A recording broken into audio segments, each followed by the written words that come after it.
our business meeting this evening. Today is Tuesday, September 12th, 2023 at 7:02 p.m.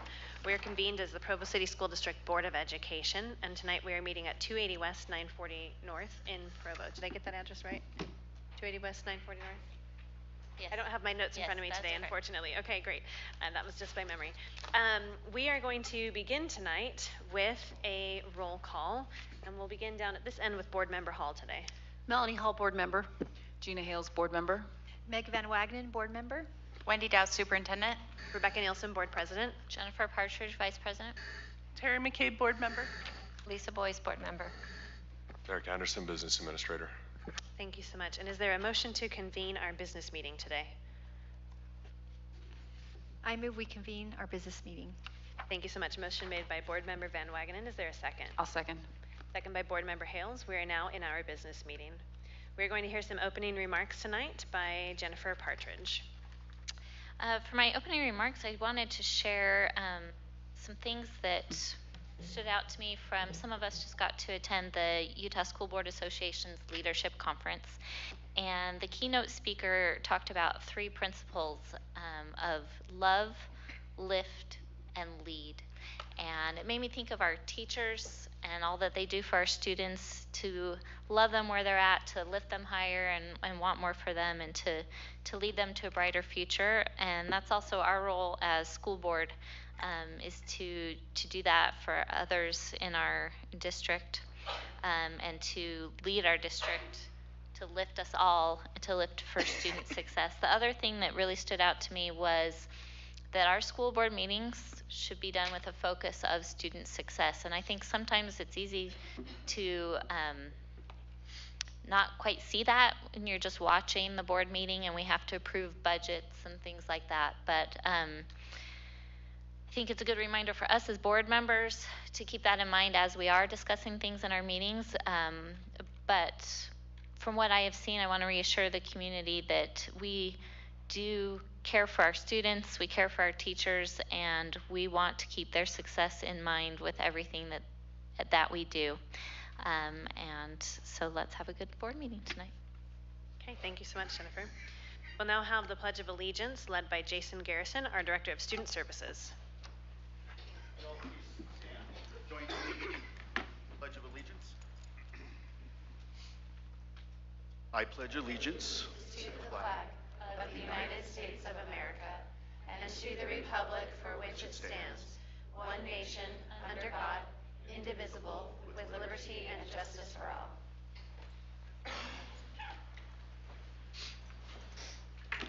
Thank you, Jason. We're going to move on to our Community Connections section of our agenda this evening. We'll start with our Provo Way Awards tonight, and that is going to be presented to us by Caleb Price from our Communications Department.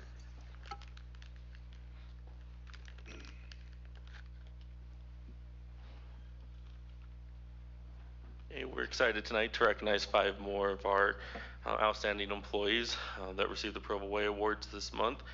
I know we have most, if not all of them here today. So as I read their names, if you could stand up, and then we can show the video that we made, and then afterwards we'll give them an opportunity to come meet the board and be recognized by the board. So we have Stephen Ritchie, Kaylee Smedley, Janessa Zier, Rochelle Carter, and Deanna Coates.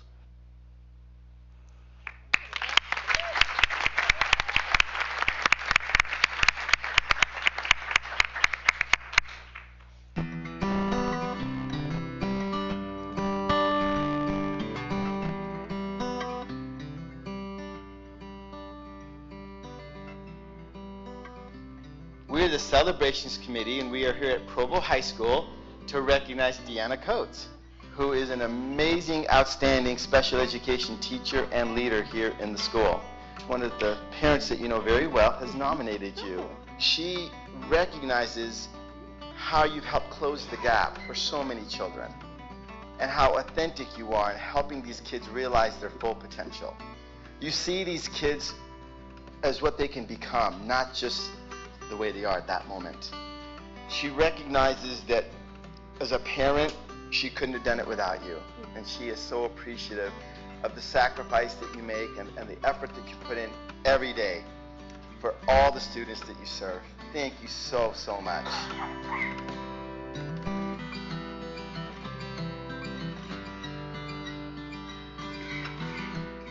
Good morning. We are the Celebrations Committee here at Provo High School. We're here to honor one of our amazing counseling secretaries, Janessa Zier. We are so lucky to have Janessa here. She just helps with everything. She's just such a happy, fun spirit to have. She's so helpful to all the students. She keeps us in line in the office, and we're so happy that she's here, and we're happy that your efforts have been recognized both in the building and outside. So thank you for all that you do. Thank you so much. And thanks to the board, too.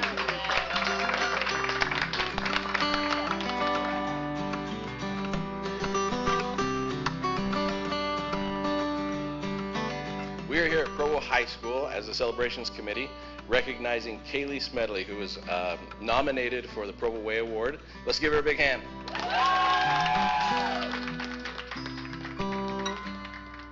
She was nominated by one of her students, Milan. We're going to turn the time over to him to express why he nominated her for this award. So I nominated Smeds because she's actually like one of the best teachers ever. Like she's actually like one of like the teacher besties that I have, honestly. Like we talk about Taylor Swift and like a bunch of other fun stuff. She helps me with my assignments and hears about my complaints about some of my classes, which are hard. But honestly, like she's like one of the best teachers ever. Thanks, you guys.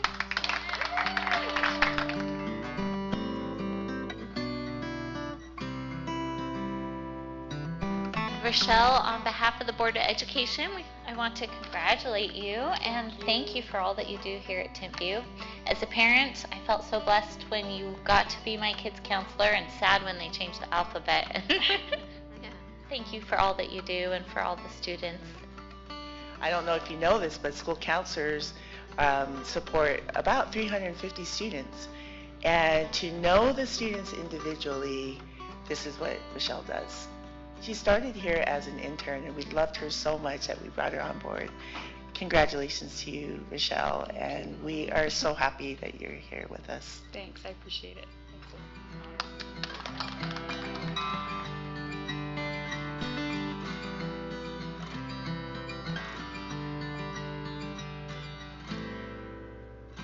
All right, we are here from the Provo City School District Celebrations Committee to recognize Steve Ritchie, our senior network technician with the Provo Way Award.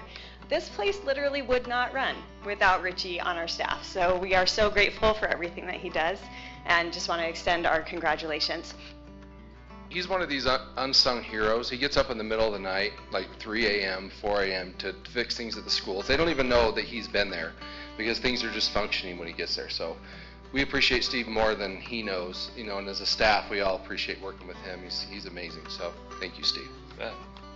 It's been a pleasure working with Steve here at the technology department in the district. It's been great to see him in action more as I've been in this department with him, and to be able to see the people that he affects here at our department, but throughout the district as well. So thanks, Steve.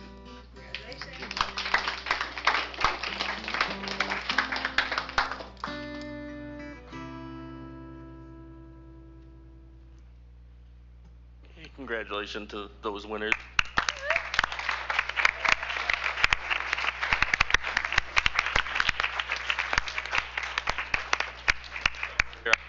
Eric.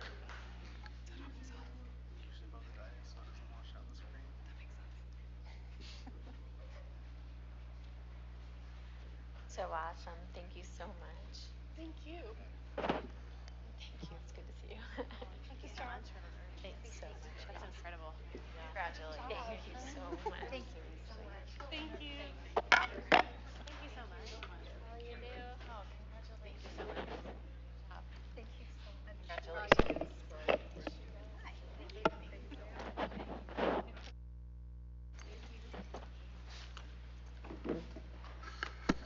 Thank you again to all of our Provo Way Award winners this month. Let's give them one more round of applause.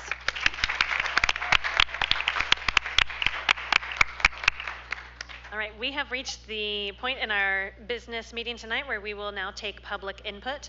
And I apologize for not mentioning this earlier, but if you are interested in giving input to the board tonight, there are forms that need to be filled out ahead of time and given to Bonnie. And I don't see any forms. Do we have any forms tonight, Bonnie? We do. They're in my office. I We forgot do, to bring them in. and they're in her office. So is there anyone wishing to give public input tonight? And if not, we can just go ahead and move ahead. Okay, sounds good. All right, then we will go ahead and move to our business items. We'll start with business. Oh, I apologize. I meant to bring one item back from our previous study session agenda that we were not able to get to. We're actually going to have our safety and security update now given by Jason Garrison. Thank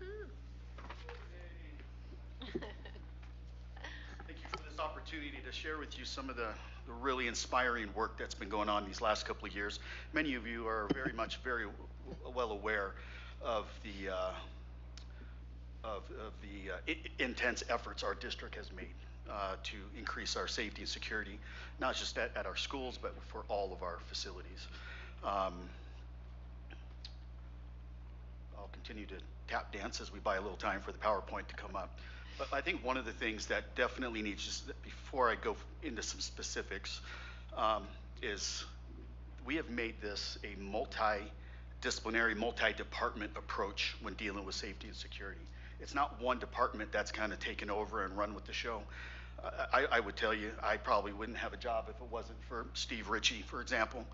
Many of the infrastructure and the technology and some of the things that we've put into place to make the schools more secure and safe is because of technology, because of facilities, because of maintenance, whether it's just the general support from teaching and learning, and especially every department, definitely business administration, every department has had their hand in with their recommendations, their problem solving, and putting these things in place.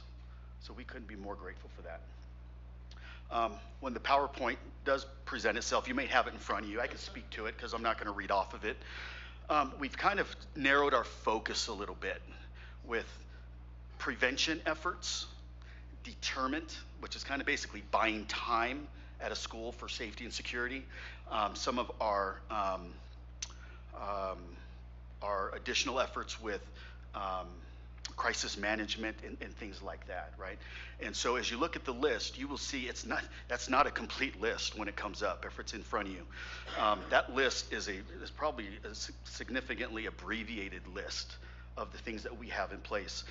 For 2 straight years, we had, Board Member Hall, who was very much a participant. Now we have Board Member McCabe, and they're very aware. And if you've taken the time to read the safety and security minutes that come out monthly, none of this should be a surprise. None of this should catch you off guard. But I think it's showing you the evidence, in whether it's a short form or a long list. If you wanted to meet with me and get a more comprehensive, detailed idea of what we're doing, I'd be glad to do that.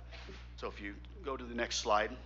Again, our focus, prevention, deterring, communication has been a really big effort, thanks to, again, that multi-department approach with Caleb and his team. Whether it's adding to our website, social media, adding videos of how to do certain drills, just a whole communication campaign for safety and security. And so, and hopefully that's been able to address some of the concerns and answer many questions that our community members may have. So hopefully they don't end up in your email boxes or your voicemail, and as well as postvention. So those are kind of 4 areas where our focus has been the last couple of years. So if you go to the next, here's again, this is not a complete list by any means, but you can see that we have invested, this district, you as a board, in hardening our schools as well as providing softening to our schools. If you look at some of the things, and again, if there's anything that pops out that you want a little more clarification, I'll be glad to break that down for you. But anywhere from the securing of our vestibules, anywhere from adding window laminate protection, new protective laminate on all of our schools, that just got completed, right? The monthly drills, we were 100% for all our schools. We were 100% all last year. So there's been a new revived attitude of making sure that safety and security has become a priority at the school sites. One of the things that kind of caught us off guard when we had Guidepost come share their findings was a human concern, a human element concern that they had. They were very impressed with some of the efforts, but it was a level of complacency that they felt with an attitude, oh, it won't happen here, so therefore the drills weren't taken very seriously or participation was minimal. That has absolutely changed 360 in the right direction. You can see with personal investment that you guys have made has paid dividends for many of our kids. The social workers, the one-to-one, our 6 SROs with a supervising SRO, our 6 nurses, and our partnership with the Utah County Health Department, right? Immediate, hands-on, obtainable resources. Our health clerks, one-to-one, and of course our student family advocates, where we have 6 of them, led by Claudia Barillas, who helps out with our community resources and organizes, and each one of them has a role that they play for our students and our families. Every school is required to have a monthly committee meeting where they assess and identify their needs and concerns.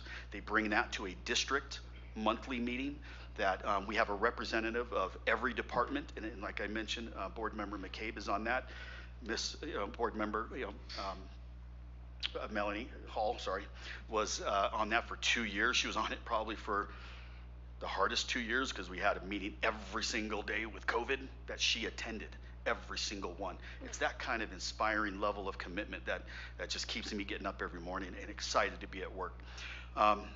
If you take a look, one of the new things that we're going to be adding this year is the Medical Emergency Response Team, the MERT, led by our school nurses. Every school is going to have a small team that's going to be trained to respond to a medical emergency.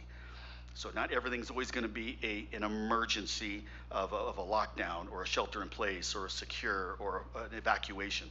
Sometimes there's just medical emergencies that just happen. And so we want to make sure those schools are prepared that way as well. And that's led again by our nurses. Thank you. Deterring, again, buying more time. We've invested a lot of time into slowing down the bad things that come onto our campuses, and hopefully deterring those negative actions that can impact these schools. And these, again, some of these overlap with the prevention, and some of them continue to go on with the postvention, but at the same time, you can see some of the things that we have that's been approved and things that have been recommended by our schools, by the district itself, by Guidepost. We're all collaborating together to determine what are the best needs and best use of our investment of time and resources. So again, you can see that there's a number of things. Again, it's not a comprehensive list. That's a short little rundown of just to give you an idea of all the things that we're doing. Communication. We understand, communication, it depends. We're never going to communicate faster than the kid with a cell phone in a classroom who's in a lockdown. I'm not even going to attempt to rationalize or explain, but you know the idea, right? It takes them 3 seconds. It takes my daughter 3 seconds to send a text. It takes me 10 minutes, right? We're never going to outdo them because we have to be responsible. We have to be liable for the information that's sent out. We can't be quick to get the wrong information out and then try to retract, because then Caleb's got a bigger mess, and Superintendent Dowd's going to have a bigger mess to deal with. The wrong information got out. So we have to be methodical. We have to be strategic. We have to be accurate. We have to be responsible for the communication that gets out. But with that saying, we've put additional communication tools in all of our schools and district buildings. And as you can see, the list is as outlined here. These are ways that communication, whether it's with an outside vending, an agency with mountain alarm systems, or whether it's inside the classrooms, where again, technology has worked with us. Before, a classroom had to dial a 4-digit number to get to the main office, and then they had to do another 4-digit number to get out. Now it's 0. If it's an emergency, a classroom, all they have to do is push 0 on their phone. Immediate communication, instantaneous communication, providing, of course, somebody answers it on the other end. But the two-way radios is a new thing for many of our schools. Instantaneous communication. And you can see that we're continuing. Communication department has done an amazing job of making sure that we have our own district social, safety and security web page. And up there you can continue to see different articles and different storylines and different pieces of information that relates to safety and security. We make sure that it's up to date on each school's social media, and then of course, Caleb's amazing partnership with the different news outlets to make sure, again, they're being hopefully held accountable and responsible for the information that gets out. So again, that's just another list. And then of course our postvention, which is probably the thing that inspires me the most. I have never seen, this is my 30th year in education, and I've never seen a group of educators, outside agencies come together for the benefit, for the positive outcomes of just one kid. How many come to the table? How many come to the rescue of our kids on a daily basis? We have, it's unfortunate, I have to say, I'm very proud because we're really good at crisis management or threat assessment management, but I am going to say it, we are really good at it because it's the caring people within those teams that do it. We use, you'll see in a minute, and you can see the other partnerships with that. So if you go to the next screen, this is just a big bold one that we put up there, but our emergency response plans, our student threat assessments, our crisis manual is all evidence-based. We've taken it from some of the leaders in the industry, in a sense, to bring it. The PREPARE model is one model that we follow really, with full fidelity, and we make sure that when we do our trainings with staff, they understand that they're not to skew away from the evidence-based strategies, the evidence-based tools, the evidence-based management of a crisis, an emergency, or whatever it may be, a threat assessment. We know that's going to be our protection. We know that's going to be the best way to get the supports and services to our kids is when we have a consistent, systemic approach to dealing with the crisis, the emergency, and the threat assessments.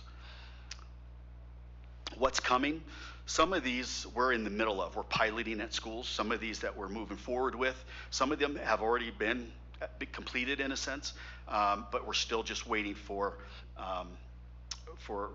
final next things. And again, continuing to create minimum standards for safety and security.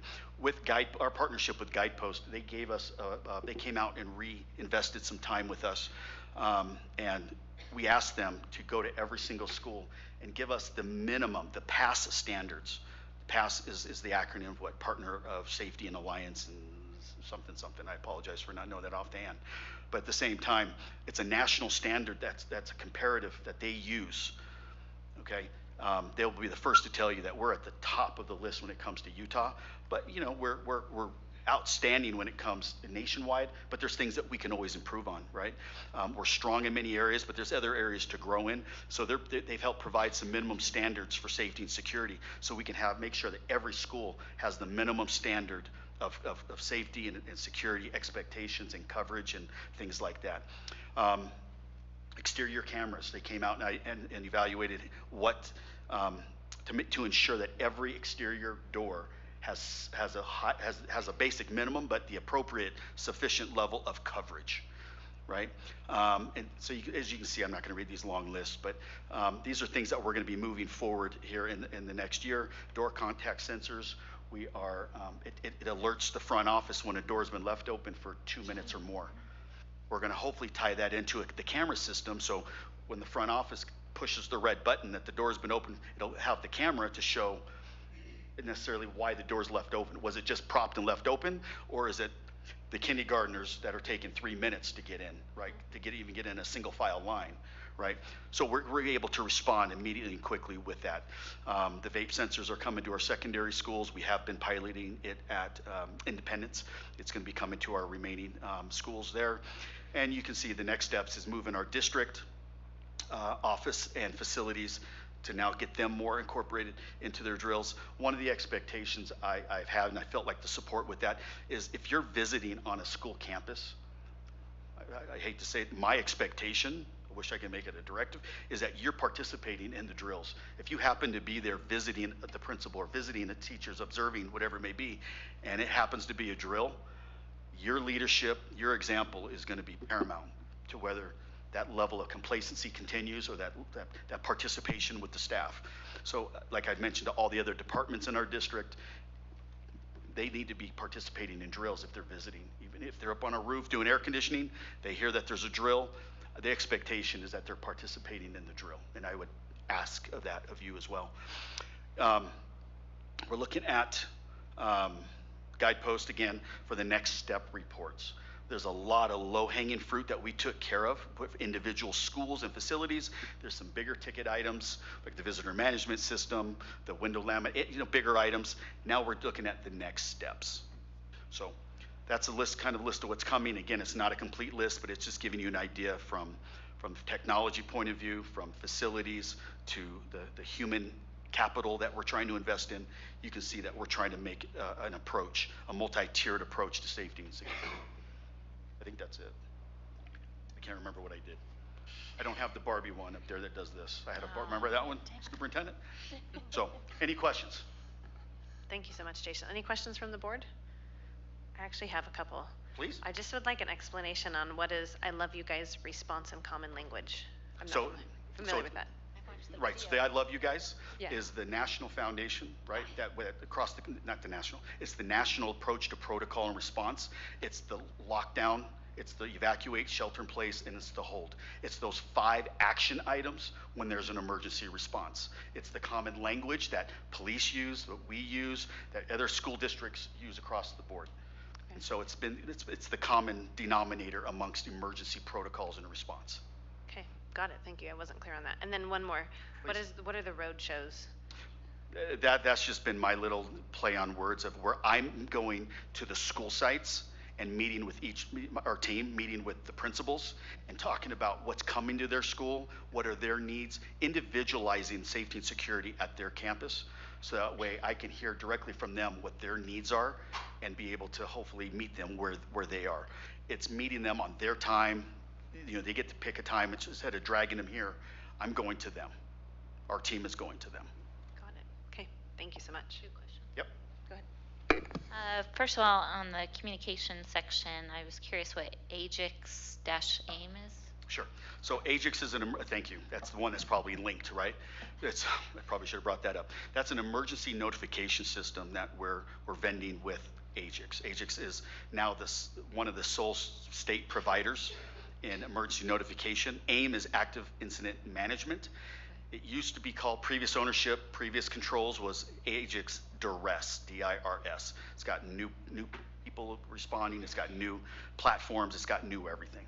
It's an instantaneous notification system that everybody at the school will be asked to participate on. We can't require it, but they're going to be asked to participate on it, so that way immediate alerts can go out.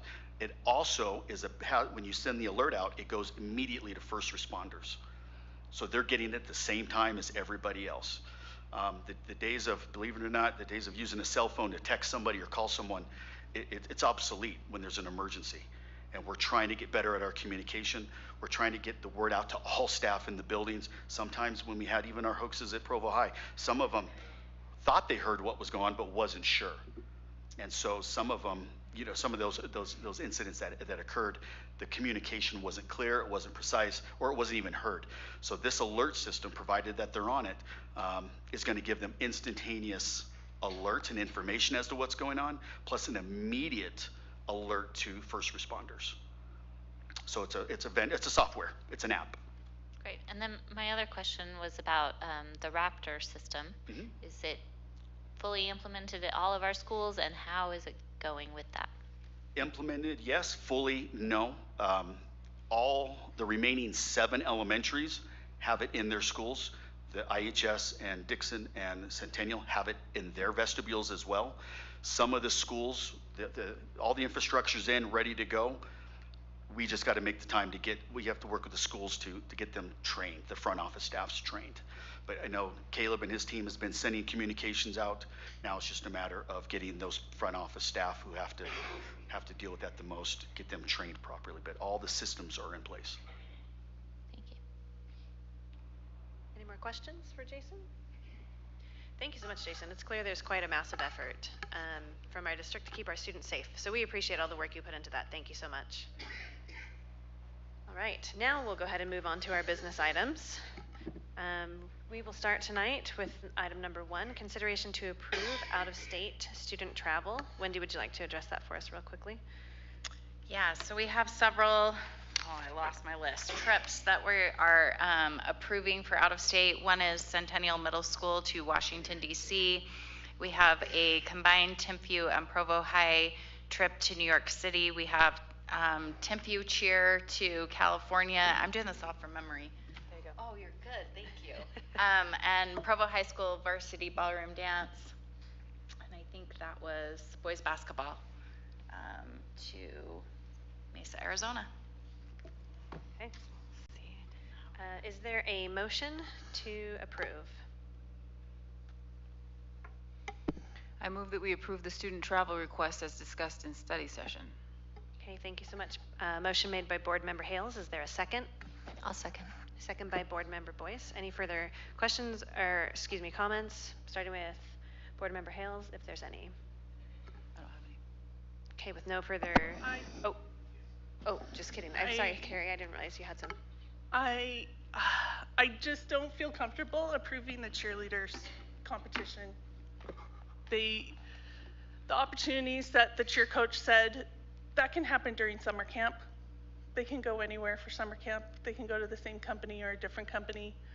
The state, UHSAA, they purposely started doing these cheer competitions because it's so expensive for them to travel to these national competitions. And that was the hope with this, is that schools would decrease their costs. And this is just adding. Cheerleading is one of the most expensive. And I can't vote for this. This needs to be this. If we could vote for cheerleading separate from the rest of them, then I would be fine with that. But I can't vote for this. Do you want to make a substitute Are we motion? allowed to have them separated? Yeah. Okay. I think so, yeah. And if you'd like to make a substitute motion, you can. That excludes or is it on I its own, or- move that the cheerleading out-of-state travel have a separate vote from the other consent calendar items. No, it's not in the consent calendar. Student travel. Student travel. From the student travel items. Okay. Does that make sense? Mm-hmm. So we have a substitute motion from Board Member McCabe. Is there a second on that? I'll second that. Okay, seconded by Board Member Partridge. So we'll go ahead and vote on all of the out-of-state student travel trips besides the chair, and then we'll do that one separate in just a minute. So any further comments on the other trips? Okay, so then we'll go ahead and vote on those ones. All in favor with aye? Aye. Any opposed with nay? Okay, and those trips pass unanimously. And now we'll go ahead and entertain a motion based on Board Member McCabe's earlier substitute motion for the Timpview High School cheerleading trip. Not sure how I do this. I move that we approve the Timpview High School cheerleading travel trip. Okay, thank you. Motion made by Board Member Boyce. Is there a second? Second. Was that you, Melanie? Thank you. Second by Board Member Hall. Any further comments on this motion, starting with Board Member Boyce, if there's any? I guess the thing I'm thinking right now is that these athletes have kind of been prepping with this expectation in mind, and that the conversation around, we have athletes who travel to California for a football game, or I feel like we have some pretty expensive things we move to do to give our athletes experience and exposure. And so I just don't feel like I have enough information to pull this group of athletes out separate from some of those other things that, as I've heard about them, I've thought, I'm not sure about all of that and how it fits in with our kind of emphasis. But I do think it's part of our students' development, and I think this is an important sport. And so that's why I made that motion. can I just give some information about cheer? So just a couple of things to keep in mind. Yes, there was a state championship that was added for cheer. It was we were part of those conversations at UHSAA. We do still allow, for example, boys basketball to go to national competitions.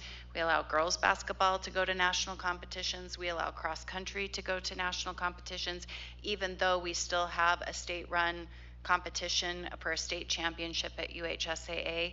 These competitions become major places where athletes are recruited by universities, and it opens up scholarship opportunities for them, and parents will decide to take their students to other schools as a result of that. And if we want to have a conversation, if cheer isn't adequately separated, where there's a cheer squad and a competition team, perhaps that might be a conversation to have.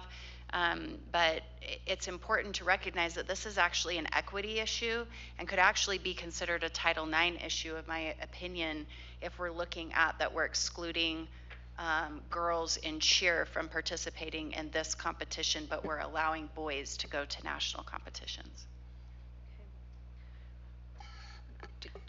I'd also like to add, we discussed a while ago of that we should take some time at some point to discuss our board philosophy on fees, on travel, trying to give opportunities to our students, but also recognizing the financial costs that are associated. I think we've got that written down as something that we do want to get to soon. I think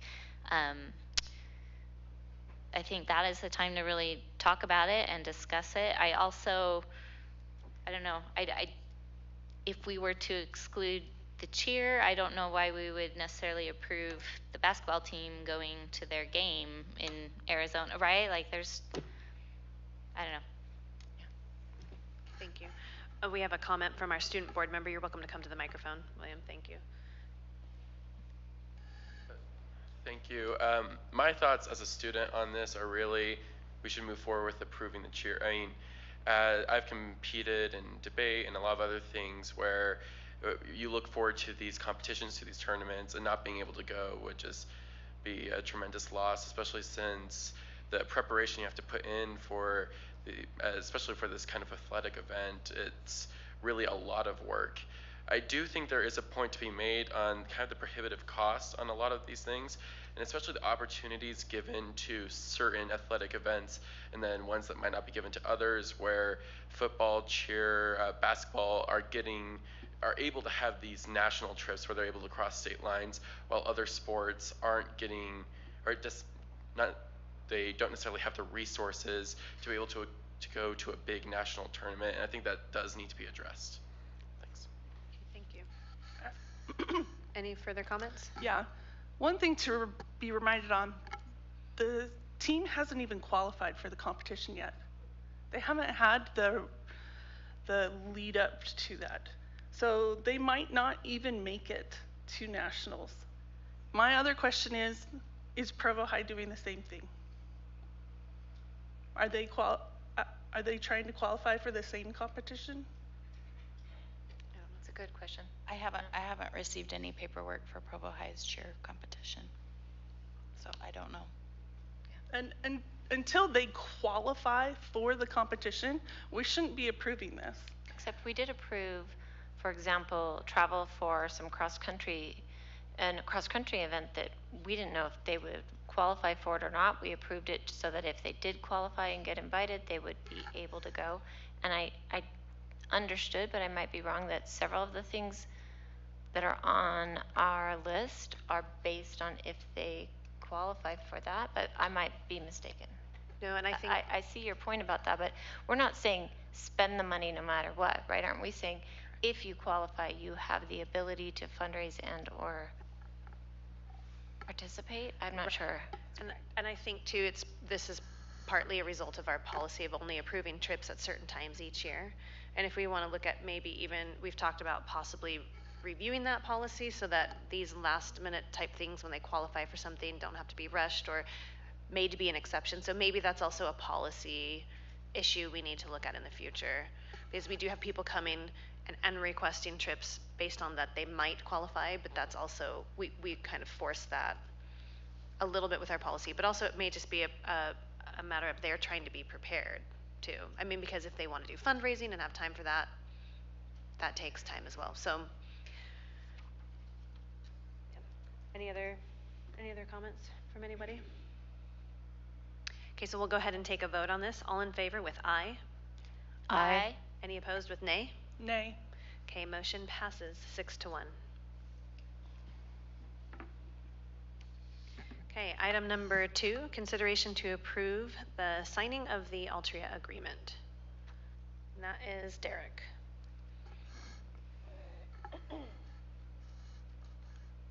So what you have before you, board, is consideration to approve the Altria agreement. As you'll remember that recently we just approved the Jules settlement, and what this is kind of a mirror image of that lawsuit, but Altria is Jules' parent company. And when they saw how this case went, instead of trying to continue to litigate and fight this, they decided to settle.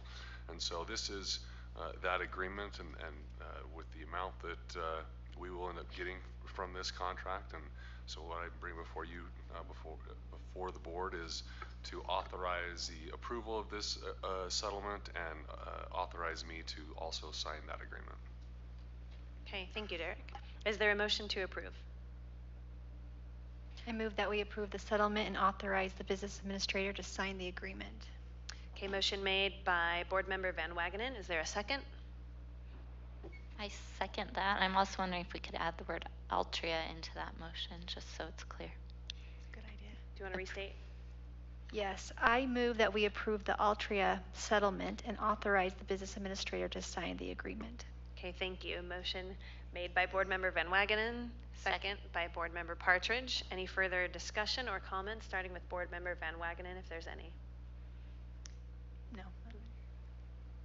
Any others? Okay, we'll go ahead and vote then. All in favor with aye? Aye. Any opposed with nay? Motion passes unanimously.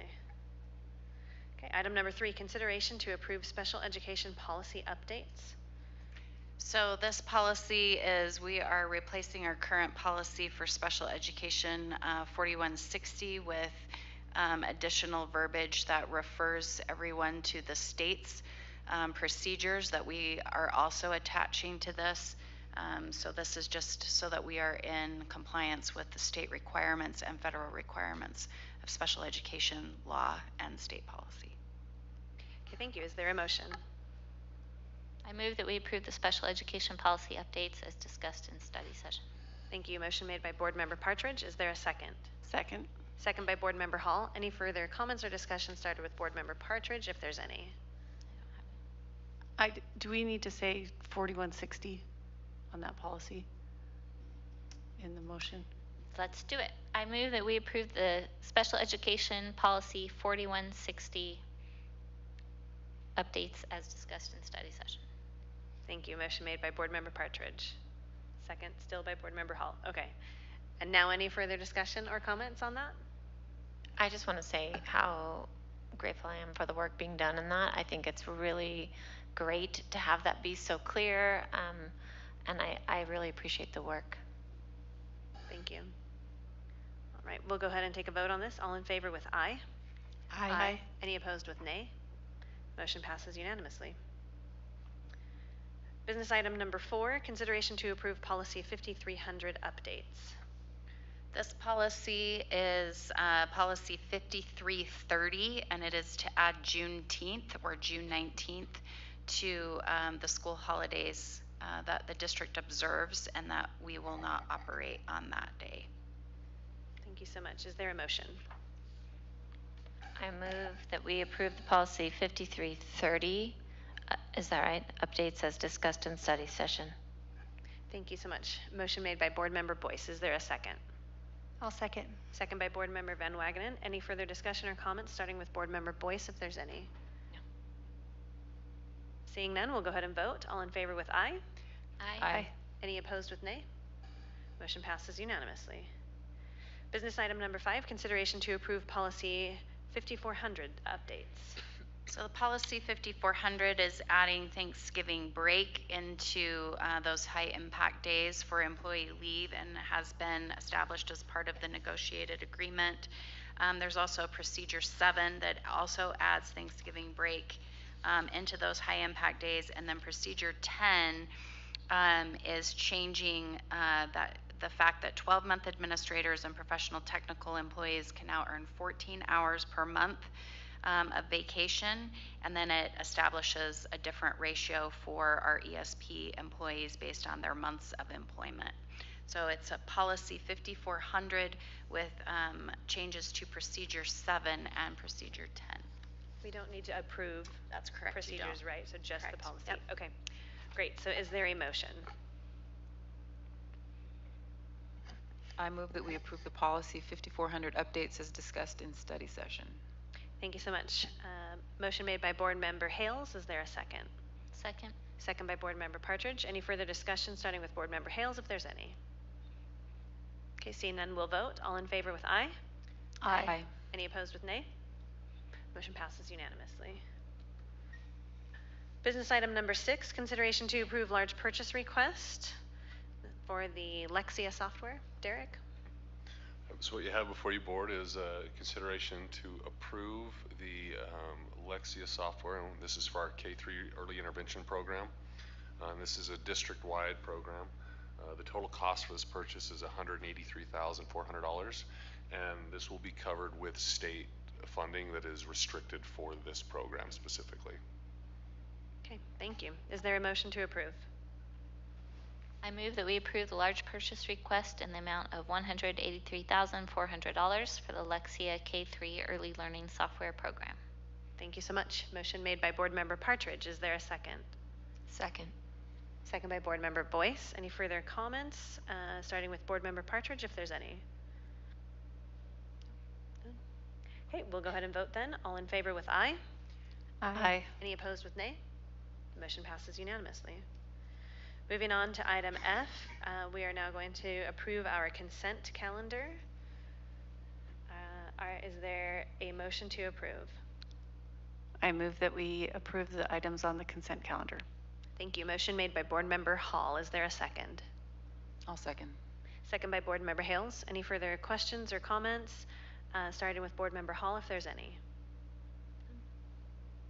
Okay, seeing none, we'll go ahead and vote. All in favor with aye? Aye. Any opposed with nay? Motion passes unanimously. All right. This is exciting. This is the first time we've ever added this item into our business meeting. And so tonight we get the privilege to hear a report from our student board members. And we will hear from them now. You want to go first? Sure. Thank you, board members, for this opportunity. We just like to report that more recently we had a meeting with some of our new student council members. We chose 4 from each school, 4 from Provo, 4 from Timpview, and we met recently and we discussed some things that we had issues with and some things that we wanted to discuss in the future. We just had a great meeting and we're excited for the things that are to come. Thank you so much. Sorry, let me interrupt real quick. I should have introduced you. That was Max Joyner, our representative from Provo High School, and now we'll hear from Will Widener, our representative from Timpview. Yeah, as Max said, we had that meeting last week. It was a great meeting. I think we're going to be able to get a lot done through that student district council. I think it's really important that we as students are setting the agenda. That's giving us access to the superintendent and other high-level district officials. So that's just a way for us to have a direct conduit into how policy is made. And we'll have a meeting on the 20th, which I think we'll go over some things with the new dress code, and then something with the Timpview phone policy, just things that we've been hearing from students and how we can make sure that student voices are represented. Thank you. Okay, thank you so much. Do any of our board members up here have any questions or comments for our student board members? Sorry, don't sit down yet. Hold on. First, thank you. I'm so excited about what you guys are doing. And I'm wondering how we can tap in, pull in our Independence High School students into what you're doing. I'm not entirely, I believe we reached out to them about getting people on the district student council. I don't know where that went. Mr. Jensen, do you want to address that? Awesome.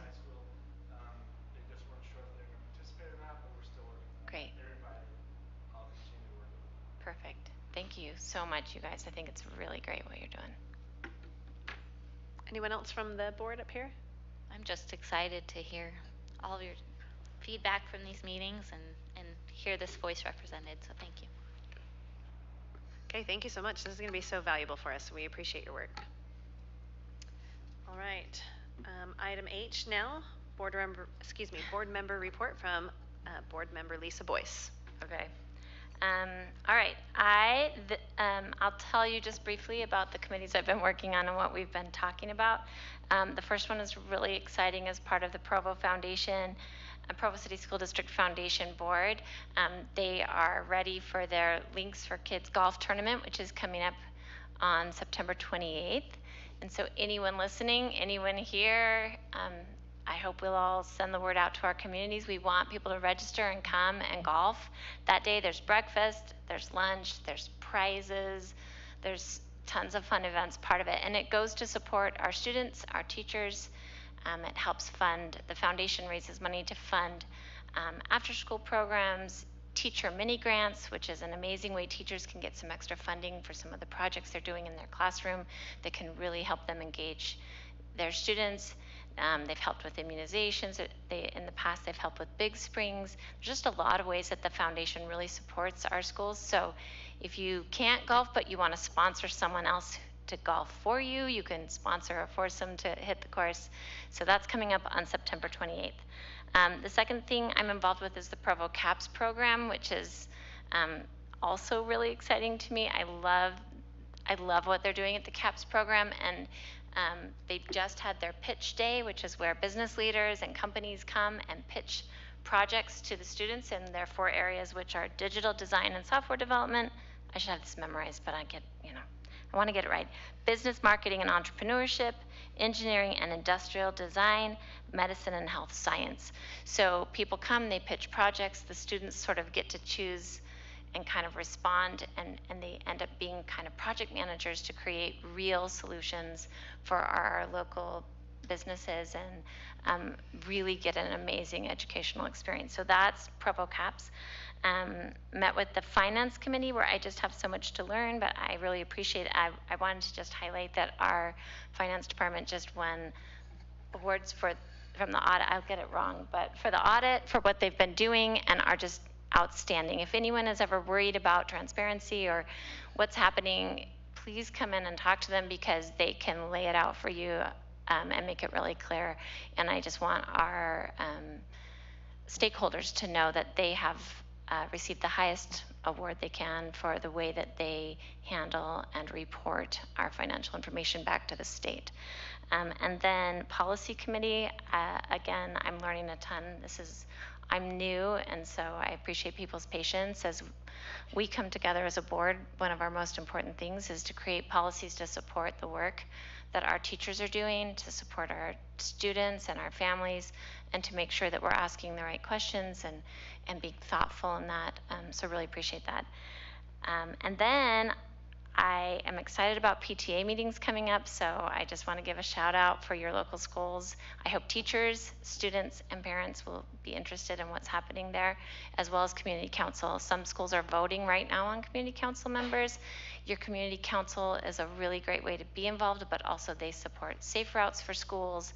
They help decide how our trust fund monies get spent, to help specifically make sure every student in the school is making academic growth and achievement, and that money is targeted and used in really important ways, and your community council helps do that. So I hope people will look up who's running at their schools and make sure that they're thoughtful in who they elect to serve on your community council. Finally, I just participated in the USBA leadership retreat or conference this last weekend, which was really fun. Board member Partridge was actually the committee head of the whole event, and I heard from a lot of people. I'm new, so it was my first time, but lots of veterans, including my friend who's been on her school board for 20 years, said it was the best, most applicable use of her time at any USBA event, and I just thought that was amazing. We talked about issues, we talked about our role, and we talked about communication and how to listen better, how to lean in and make sure that what we're doing is actually there supporting our teachers and our students and families in meaningful ways. So I thought that was awesome. And last, I'm assigned to 3 schools, and so I'm going to tell you something awesome about each one of them. So first, Independence High School. If you want to follow something really inspiring, follow Independence High School on social media. They just are doing fantastic things there. Coming up, they've got like 3 things right in a row. They have like their parent night and storytelling event on Thursday, September 21st, their Hope Squad retreat and leadership retreat, and then they have a student camping trip where their student body goes camping, the supplies are provided, and it's such an amazing outdoor learning opportunity, and from what I've heard, really brings these students together with the teachers and the administrators who are supporting them, and it's just, anyway, so that's Independence High School. Canyon Crest Elementary School, something I love that they just did on 9/11, they had a teacher who really took her students into the spirit of the service that we can do to lift and build this beautiful place where we live. And so they talked about making a difference at their schools and their homes and in their communities. And they cleaned up the trash on their playground, and they made posters and things to encourage others, and they brainstormed ways they could go home and further serve. And as someone whose husband was on a plane on 9/11 that left Boston at the exact time of those flights, I didn't know for about 6 hours if that had been his flight. And so this day is so significant to me for so many reasons. And so to see Canyon Crest School turn to service on that day and mark the day in a meaningful way really matters to me. And then Timpview has homecoming coming up this week. Something I just want to shout out, though, I mean, Timpview, I know just recently was highlighted as one of the best schools in the nation. I would just like to say they might have the best teachers in the nation, because every morning as I drive to Timpview, I see open parking spaces in the lots provided for the students right now, because the teachers are parking far away and shuttling to that campus. And it makes me like emotional every time that it's so easy for our students, even compared to last year, to park during a difficult time with that construction, to see the buy-in and the care that the teachers and the administration and staff have given at Timpview to me just means the world. So that's my report. Thank you so much, Lisa. Thank you for all the work you do for our students and our schools. We appreciate you. We are now going to have a report from our business administrator, Derek. And thank you, Lisa, for the kind words. That is actually what I've been planning on reporting on. So we were awarded, the school district was awarded the Triple Crown for the reports that we submit to the GFOA, which is the audit report, the popular annual financial report, and then the budget report. All 3 documents go through a certification process and an evaluation process to make sure that they meet the standards that they put out. Those documents can be found on our website under the business department, so anybody can go and look at a history of those documents.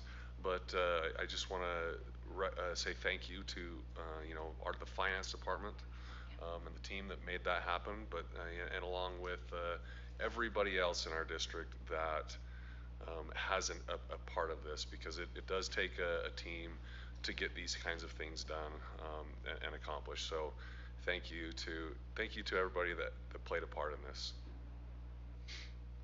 Okay. Thank you so much, Derek. And congrats on those awards. That's very, very exciting. Item J, our superintendent report now with Superintendent Dell.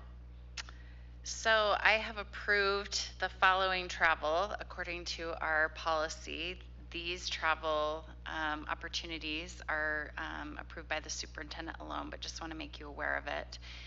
Provo High School has 3 that have been approved. DECA International Career Development Conference that will take place April to May. That is a national conference. DECA State Career Development Conference, which will be in February. So the qualifiers from the February one obviously go to the nationals.